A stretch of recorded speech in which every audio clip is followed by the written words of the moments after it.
Alright, time to answer your questions. I've got a good amount of questions here from some really cool people, so let's just get started.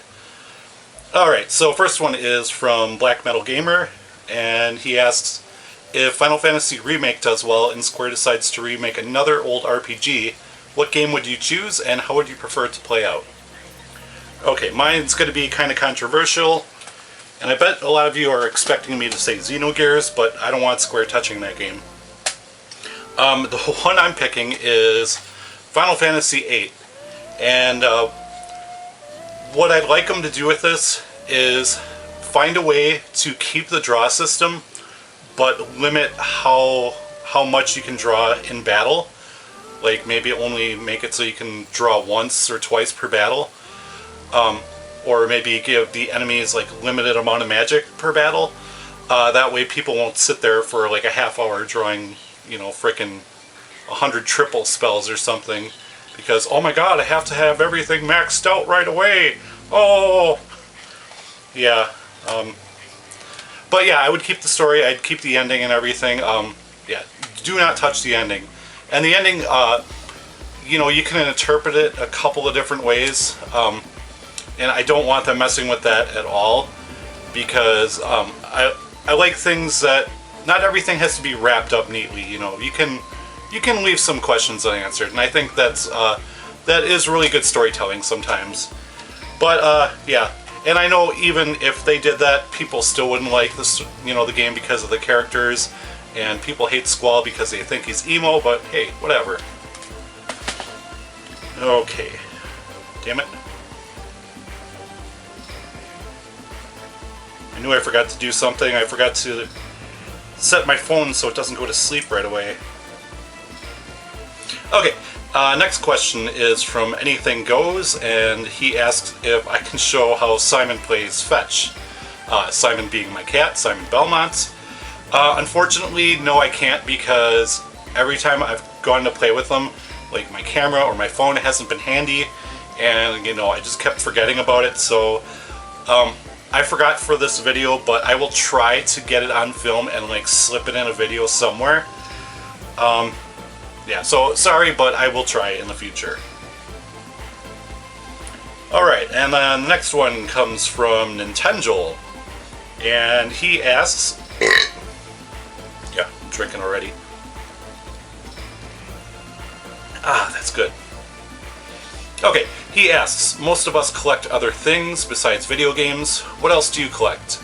Unless it's something weird. Then I might not want to know. Wait, yeah, I still want to know.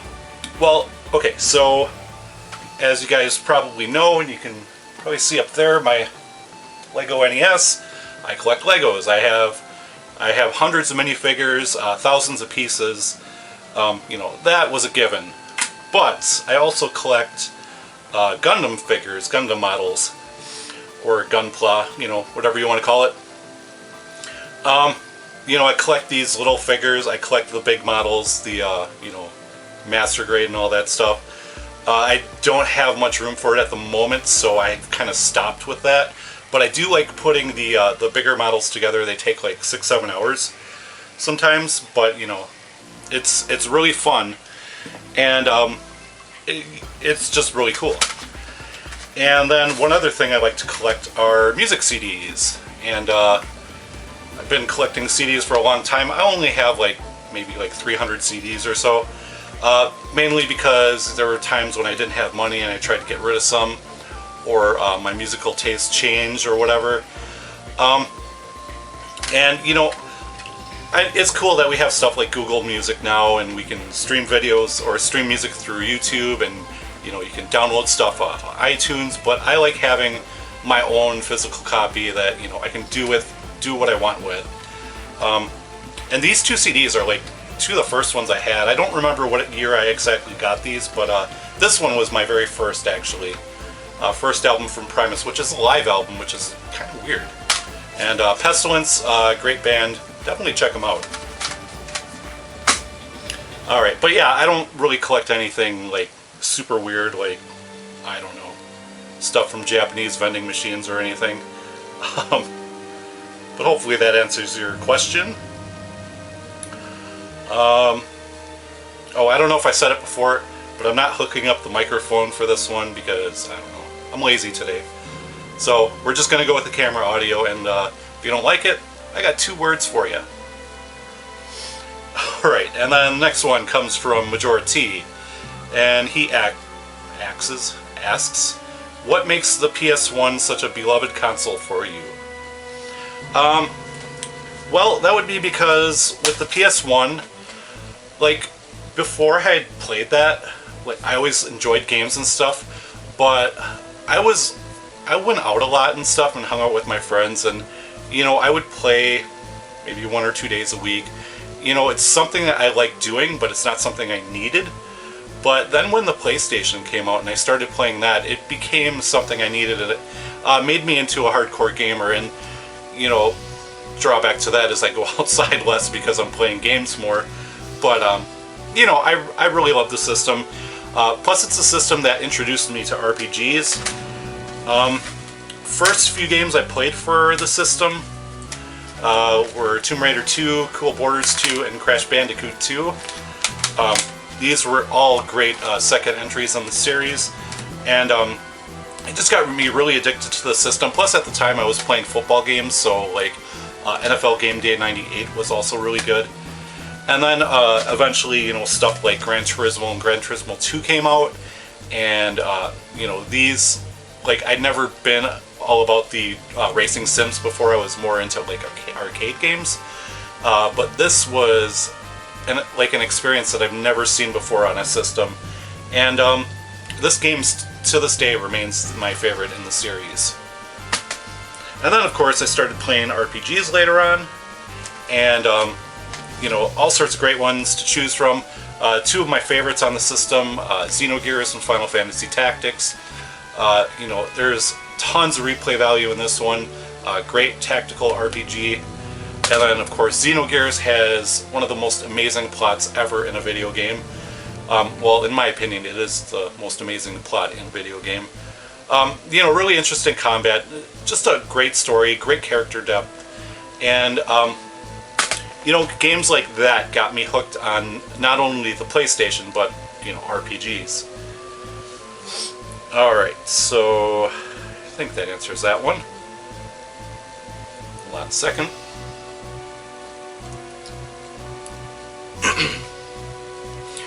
Alright, and then next one is from BioPhoenix.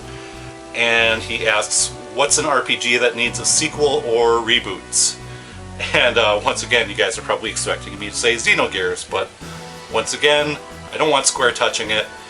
If anybody's going to touch it, I want it to be Monolith Soft. Brain fart. But I thought about this for a while, and there's a lot of games that, you know, don't have sequels or only got 1 sequel. But I kind of want them to stay, you know, just the single game or just, you know, 2 games in the series, because I don't want new games coming out kind of tarnishing that legacy. So the one I want sequel or reboot for is Valkyrie Profile. And you know, I'm a big fan of these games. I love the story in these. I love the you know, getting Einherjar or new characters. Art direction in these games is fantastic. Really love the combat and the unique, like, 2D dungeons and stuff. You know, you don't see that in any other games, really. I know they did kind of do a spiritual successor with Exist Archive. I have not had a chance to play this one yet. But, you know, from what I understand, it's not related at all to Valkyrie Profile, so, you know, I would really love to see another game in this series. You know, we need Valkyrie Profile Hrist. I know there's a DS game, I haven't played that yet, but from what I understand, it's a little bit different. Alright, next one. I don't have any visual aids for the next one. Okay, so this one is from Gavin S. And he asks, ranch or blue cheese? And I don't like blue cheese, so if I'm having a salad, I'll usually go for ranch. Or, you know, maybe like Thousand Island.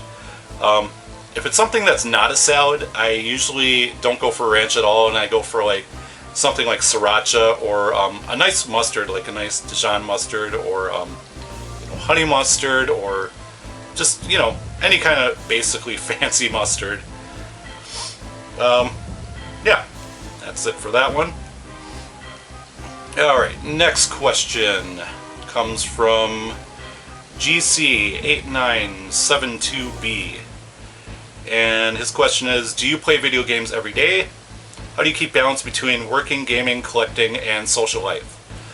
Do I play video games every day?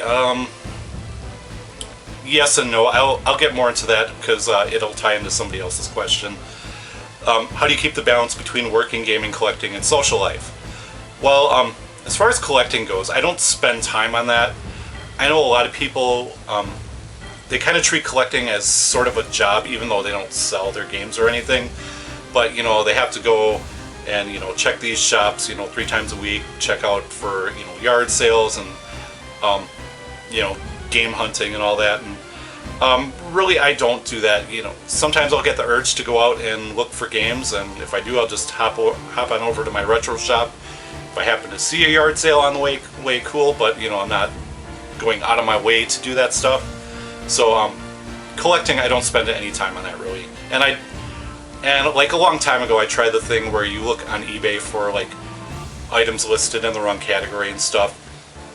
And I did that for a few weeks, and I only found one thing, and that was after 20-30 hours of well, maybe not that much, maybe 10 hours of searching, and it just wasn't worth it for me. So I may randomly hop on eBay, and if I see something cool, I'll buy it, but I'm not searching for hours. And then working, gaming, and social life. Social life, I mean, I have my family, and I do have a couple local friends. I don't hang out with people too much. Social life is really this right here, talking to all of you, because one thing I found is that with retro games, it may seem like it's a really popular thing, between us, but out in the real world, there's not a ton of people that are into it. Everybody's into the modern stuff, PS4 and Xbox One and stuff, and the dude bro shooters and all that shit, and Overwatch and all that stuff. So I find that not a lot of people are into the retro scene as much as it seems like on here. And then with working, I do work 2 jobs. I'll actually get into that more in that question I referenced earlier because it ties into that. I think I pretty much answered that one, but you'll see. Okay, and then next one comes from SNES Mapper, or SNES Mapper, depending on what side of the ocean you're on. Most frustrating game you've played. Okay, that one is easy. I've done 2 videos on it, and it actually made an appearance in the 3rd video, and that is Xenosaga Episode 2. Great story, frustratingly complex and challenging battle system. It's easy to figure out the mechanics, but it's just so tedious and boring, and the enemies hit you so hard while you're trying to build up boost and stock count so you can actually damage them, and it's just a frustrating experience all around. And plus there's loading times, there's lots of tedious fetch quests. It's just, I hate this game. I love the story, but I hate this game. Okay, and then he also asks, favorite gaming magazine. For that one, I would have to go with the official PlayStation magazine, and the main reason for that is because they always included a demo disc with the magazine. I had, fortunately I threw them out, but I had 20 demo discs, and I used to play them all the way through. I'd play every single game on it. But back in 2012, when I was getting out of collecting because I was really broke, and that stuff was pretty much worthless, so I was well, whatever, I'll just toss it out. I do regret that, but yeah. Another magazine I used to like was one called Gamers Republic. I don't think they were around for that long, but they seem to have really good writing. I know they did have an anime section at the back, which I never really, dove headfirst into anime, but it did make me at least check out one, so, that's cool. And then he also asks, are there any differences that you want to share between the gaming community now and when you created your channel? And I've noticed that it doesn't seem to be as tight-knit as before, and in a way it doesn't seem like there's as much passion in some of the videos. And both of those I think are YouTube's fault, because the first thing is YouTube got rid of video responses, and that's a way that everybody, I don't want to say communicated with each other, but that was a good way to find new channels, because you go on a video and they talk about something, and then you go below the description, you see a strip of video responses, and you could just scroll through them and stuff, and oh hey, this channel is great, I'm gonna sub to this guy too. And so it was a great way to find other YouTubers and stuff. And what I mean about videos having less passion is that when YouTube changed their ad model and the way the algorithm works and stuff, it seemed like a lot of YouTubers, instead of concentrating on the bigger YouTubers, I should say, instead of making 2 to 4 great videos a month, they just decided, hey, I'm just going to spam the hell out of my subscribers' feed, and I'm just going to make as many videos as possible, because I got to stay in that algorithm. I got to keep getting my money. I got to keep getting Patreon money. And in a way, money has kind of ruined the YouTube community, I would say. And not to say that making money on your content is bad, because I make money on mine. I've been making money on mine for 5 years, but that's not why I do it. I do it because I'm passionate about the stuff I want to talk about. But with a lot of channels nowadays, and there are some small channels that do,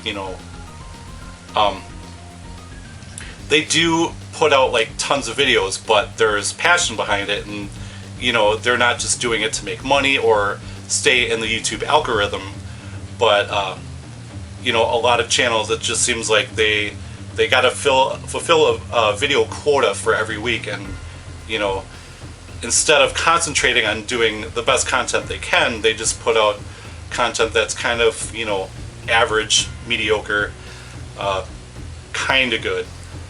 When I really prefer it to go back to the 2012 model, where people would put out less videos but they'd be better. So I guess that was a 5-minute explanation for something I could have said in one sentence. Where did that go? Okay, so I think that was all of SNES Mapper's questions. Read more. Okay, next one is from Lawrence Evans, and he asks, how many hours do you tend to play video games a day? And okay, so this ties into the one that I was going to answer before. Excuse me.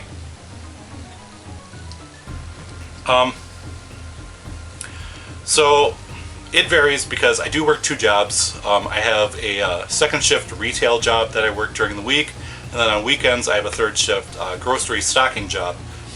And with the retail job during the week, I don't have much time to play games, because I wake up and maybe I can do the laundry and eat and take a shower, and then maybe I have a half hour to game before work, and then a half hour on my lunch break.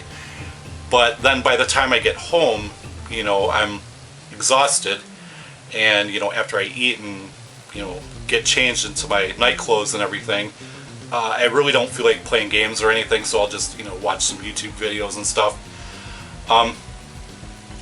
If it's a day off, or if I'm working my third shift job, though, I do have a little bit more time there, so I tend to play between 4 to 6 hours on those days.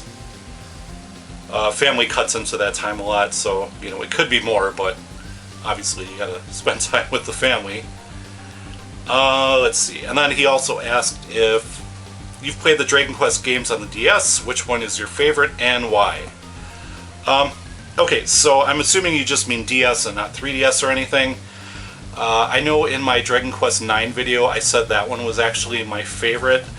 I'm actually going to change my answer and say this one, Dragon Quest IV. Because I really like the way this game was set up. Like, it's Chapters of the Chosen, and that title actually is part of the story, because each chapter focuses on a different character.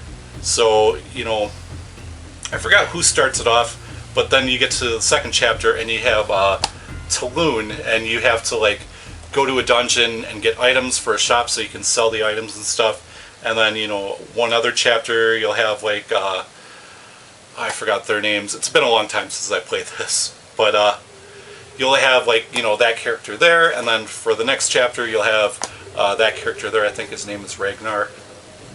Like I said, it's been a while. And then when you get to chapter 6, I believe, all the characters come together, and then you progress to the end of the game. And it was just such a cool way to, you know, set up the story. And, you know, I just really love that about the game. And it is relatively short, like you compare it to something like Dragon Quest VII, and then this is a pretty tiny game. But it's really fun. I really love the art style and how you can spin the camera around and it goes on both screens and everything. And yeah, just a really enjoyable RPG. And I do have Dragon Quest V and 6, but I've only played like 2 or 3 hours on those each, so I can't call either one of those my favorite, even though Dragon Quest V, you know, is highly praised. Okay, and then let's see if I can reach it. Forgot to grab this out. Is that it? Nope, that's not it. There it is. Okay. What's your earliest gaming memory? This comes from George CR, and he says his is Game & Watch DK, which I assume he means Donkey Kong. Mine is actually, I went to a birthday party at a friend's house back in 82, 83. I was 7 or 8 years old, and everybody was gathered around the TV, and they were playing this thing called the Atari 2600. You know, it had wood paneling and everything, and you know, it put video games on your TV. And the first game I played was that one right there, Centipede. And really, it made me fall in love with video games because, well, not only is this game fantastic, but I was just like, you know, amazed by the fact that this wooden box, you know, put games on your screen that you could interact with.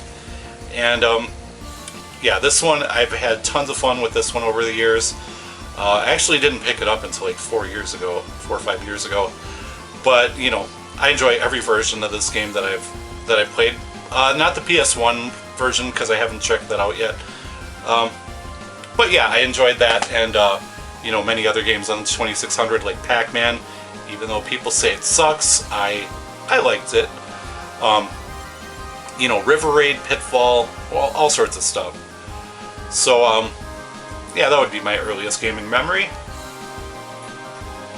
Alright, and then let's see. Jose Maria Manzon asks, what kind of RPGs do you prefer? American, by American I assume you mean Western, or JRPGs. That one is easy for me.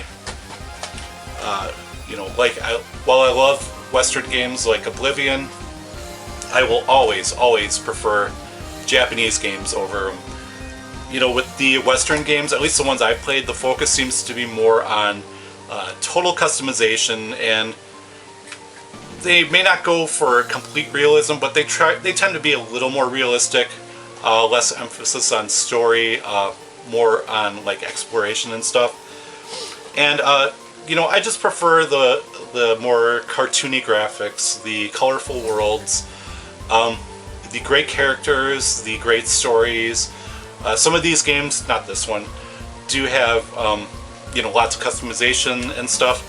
But yeah, they're just always, I just always find them lots of fun. And yeah, I don't know what else to say. I just prefer Japanese role-playing games. And oh, and the music is also almost always phenomenal. And not to say that Western RPGs don't have great music, but it's different. Like, it's got a completely different vibe.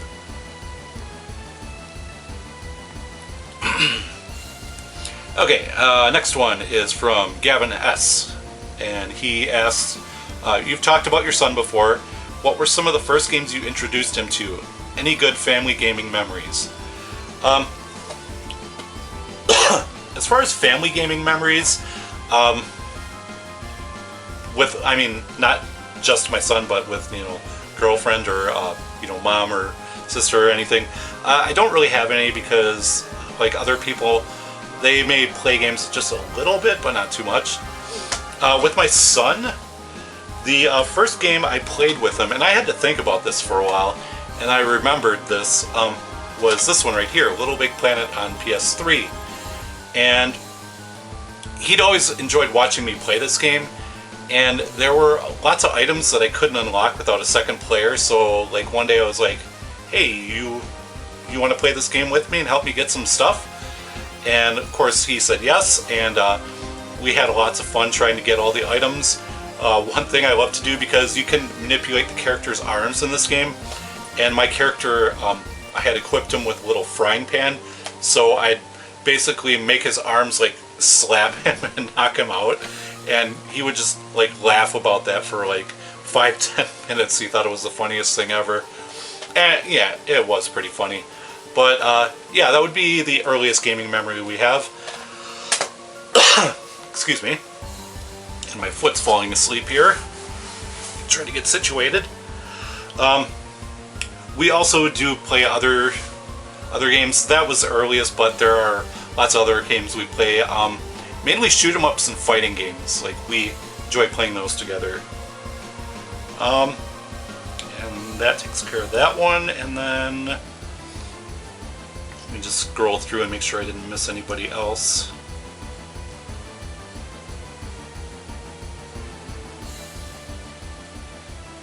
Okay, so last chunk of questions is from, whoops, Sega CD Universe. And, okay, so he asked 4 questions. First one is, what is your favorite cyberpunk movie? And for that one, it's kind of debatable, but for my answer, I'm going with The Matrix. And I know a lot of people don't really consider it cyberpunk. I mean, I could go either way on it, but I loved it. It was such an amazing movie for me at the time, because I'd never seen anything like that. And, with like slow motion shots and like the bullet time and all that, and just the unique way they presented the story. And yeah, I really loved it. And oh yeah, and I know for a lot of people they consider Blade Runner their favorite, but it is a good movie, but I haven't seen it in such a long time that I can't really give a definitive answer on that. Like, if I saw it today, I might say Blade Runner, but it's been years and years since I've seen it, so I don't remember much of it. So yeah, The Matrix. Okay, so camera just ran out of juice, so I had to restart it. Or not out of juice, but like after 30 minutes it stops, so I had to restart it. So Sega CD Universe asked, what is your favorite fighting game? And that is this one right here, a game that I love playing with my son, X-Men vs. Street Fighter. And this is almost arcade perfect port on the Saturn, and the visuals on this still look amazing, and it's a real testament to the power of the Saturn as a 2D console. Just really great animation, really fluid combat. I love the tag feature, and it does have a small roster of characters, but the characters are all really good. It's tons of fun multiplayer, tons of fun single player. What else can I say about it? It's one of my, well, it is my favorite fighting game, but one of my favorite games on the system. Let's see, and then he asked me, of course, it's the Sega CD Universe, I would expect this. Do you like any FMV titles? Okay, well, I played a few on the Sega CD, and after that I didn't play really any until about 5 years ago when I played Plumbers Don't Wear Ties on YouTube. Actually, somebody had the game uploaded and they had it set up where whenever a question comes up, like there'd be 2 video links and you just click on the video link you want for your answer, or sometimes 3 or 4 depending on the question. And I actually was able to play through the whole game that way. Not to say I enjoyed it, but you know, that was the last FMV game I played, if you can even call it that. As far as ones I like, the only one I actually liked was Sewer Shark. I don't know if I'd like it today if I played it, but back then it was fun, so yeah, there's that. And the last question he asked is, do you have any vices? That might be a question better suited for my girlfriend. Unfortunately, she's not here this weekend, so she's not going to be able to answer that one. I did used to smoke for about 19 years. I quit back in 2010. But yeah, I would go through like a pack a day. At the time I quit, I was spending like $50 a week on cigarettes. And, you know, that's, at the time, that was like the price of a new game. So, yeah, I don't really have any that I can think of. But, like I said, you know, my girlfriend would probably be able to tell you. Yeah, I think that is it. So, I want to thank you guys for your questions. Thank you for watching this video. Excuse me. And that'll do it. So, thank you very much, and I will see you next time.